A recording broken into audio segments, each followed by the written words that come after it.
Hello बच्चों, आज हम कक्षा 10 रासायनिक अभिक्रियाओं के प्रकार के बारे में समझेंगे कि रासायनिक अभिक्रियाएं कितने प्रकार की होती हैं।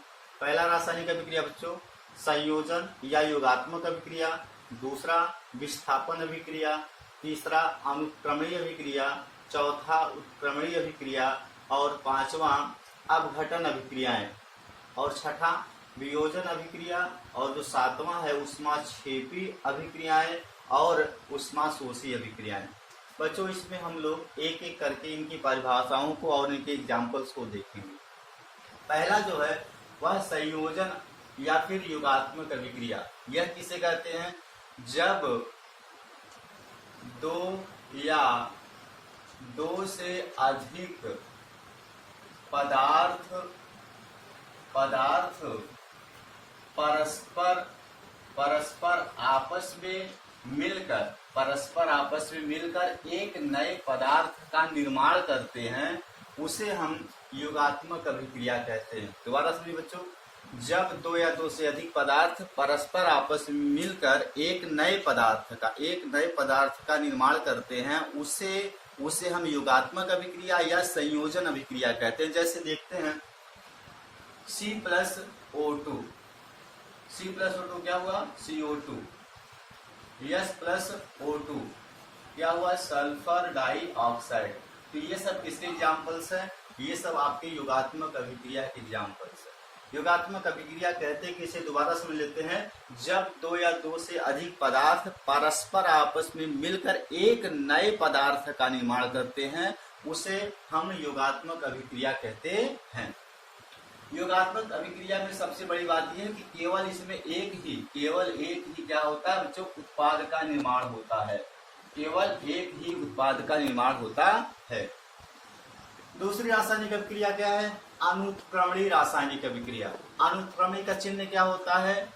अनुत्क्रमणीय का चिन्ह होता है ये, मतलब अगर कोई अभिकारक है, जैसे A+B बना रहा है C+D, तो इसमें यह अभिकारक और यह क्या है? उत्पाद। मतलब यदि एक बार अभिकारक चेंज हो गया उत्पाद में, तो दोबारा यह उत्पाद अभिकारक में चेंज नहीं हो पाता है। इसलिए इस रासायनिक अभिक्रिया को अनुत्क्रमणीय रासायनिक अभिक्रिया कहते हैं। बच्चों जैसे इसको समझ लो एग्जांपल्स में, जैसे NaOH प्लस HCl, यह जब रिएक्शन करेगा आपका Na प्लस L माइनस और H2O क्या बनाएगा? H2O। तो क्या गया? NaCl plus H2O। तो ये क्या है? लवण। और कौन सा लवण है? ये सोडियम क्लोराइड। और क्या है? ये जल। मतलब जब कोई क्षार अम्ल से अभिक्रिया करता है तो वह लवण और जल का निर्माण करता है। तो इसी रासायनिक अभिक्रिया को हम उदासीनीकरण रासायनिक अभिक्रिया भी कहते हैं, जिसे इंग्लिश में हम न्यूट्रलाइजेशन कहते हैं। अगला उत्क्रमणीय अभिक्रिया। उत्क्रमणीय अभिक्रिया में क्या होता है बच्चों कि मान लो N2 प्लस 3H2 बनाया आपका 2NH3 Fe उत्प्रेरक के रूप में और मॉलिब्डेनम आपका वर्धक के रूप में। ये यहाँ पे उत्क्रमणीय रासायनिक अभिक्रिया का जो निशान होता है दोनों तरफ एरो, मतलब ये अभिकारक और ये क्या है? उत्पाद। मतलब अभिकारक एक बार बदलता है उत्पाद में, फिर उत्पाद बदलता है अभिकारक में, फिर अभिकारक बदलेगा उत्पाद में, उत्पाद बदलेगा अभिकारक में। अर्थात यह रासायनिक अभिक्रिया अभिकारक टू चेंज उत्पाद या फिर reactant change to the product and product change to the reactant में परिवर्तित होता रहता है। यह जो रासायनिक समीकरण है, अमोनिया का निर्माण हैबर विधि से किया जाता है, या इसका समीकरण है। अगला अपघटन अभिक्रिया। अपघटन जैसे नाम से लग रहा है टूटना। ऐसी रासायनिक अभिक्रिया है जिसमें कोई अभिकारक अपने अवयवों में टूट जाए। ऐसी रासायनिक अभिक्रियाएं जिसमें कोई रासायनिक पदार्थ अपने अवयव में टूट जाए, उसे हम कहते हैं बच्चों अपघटन अभिक्रिया। जैसे मान लो कैल्शियम कार्बोनेट टूटेगा कैल्शियम ऑक्साइड और कार्बन डाइऑक्साइड। कैल्शियम ऑक्साइड और कार्बन डाइऑक्साइड में, इसे हम बोलते हैं अपघटन अभिक्रियाएं।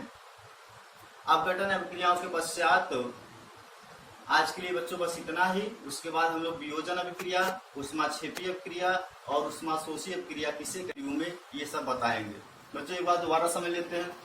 युगात्मक अभिक्रिया किसे कहते हैं? जब दो या दो से अधिक पदार्थ परस्पर आपस में मिलकर केवल एक उत्पाद का निर्माण करते हैं, उसे हम लोग संयोजन या फिर युगात्मक अभिक्रिया कहते हैं। विस्थापन अभिक्रिया शायद हमने आपको नहीं बताया था। विस्थापन अभिक्रिया क्या होता है कि जब कोई पदार्थ किसी दूसरे पदार्थ को हटाकर उसके स्थान को ग्रहण कर लेता है, उसे हम विस्थापन अभिक्रिया कहते हैं। जैसे Fe प्लस कॉपर सल्फेट के विलयन से Fe क्या करता है बच्चों? कॉपर को हटा करके उसके स्थान को क्या कर लेगा? ग्रहण कर लेगा। तो हो जाएगा FeSO4 प्लस Cu। तो यहाँ पे कॉपर सल्फेट और फिर आयरन सल्फेट और क्या है आपका कॉपर सल्फेट बाहर निकल जाता है। इस प्रकार की रासायनिक अभिक्रिया को हम विस्थापन अभिक्रिया कहते हैं। अनुत्क्रमणीय अभिक्रिया किसे कहते हैं? जो केवल एक ही तरफ हो, उसे हम अनुत्क्रमणीय अभिक्रिया। और उत्क्रमणीय अभिक्रिया किसे कहते हैं? जो अभिकारक चिन्ह उत्पाद अभिकारक, या फिर अभिकारक बदलता है उत्पाद में और उत्पाद बदलता है अभिकारक में। और पांचवा अपघटन रासायनिक अभिक्रिया। अपघटन रासायनिक अभिक्रिया क्या होता है कि ऐसी रासायनिक अभिक्रिया जिसमें कोई अभिकारक टूट करके अपने अवयव में क्या हो? अपघटित हो जाए। जैसे कैल्शियम कार्बोनेट टूटता बचा कैल्शियम ऑक्साइड और कार्बन डाइऑक्साइड में। और वियोजन अभिक्रियाएं, ऊष्माक्षेपी अभिक्रियाएं और ऊष्माशोषी अभिक्रियाएं, इस तीनों को हम लोग नेक्स्ट वीडियो में देखेंगे। धन्यवाद।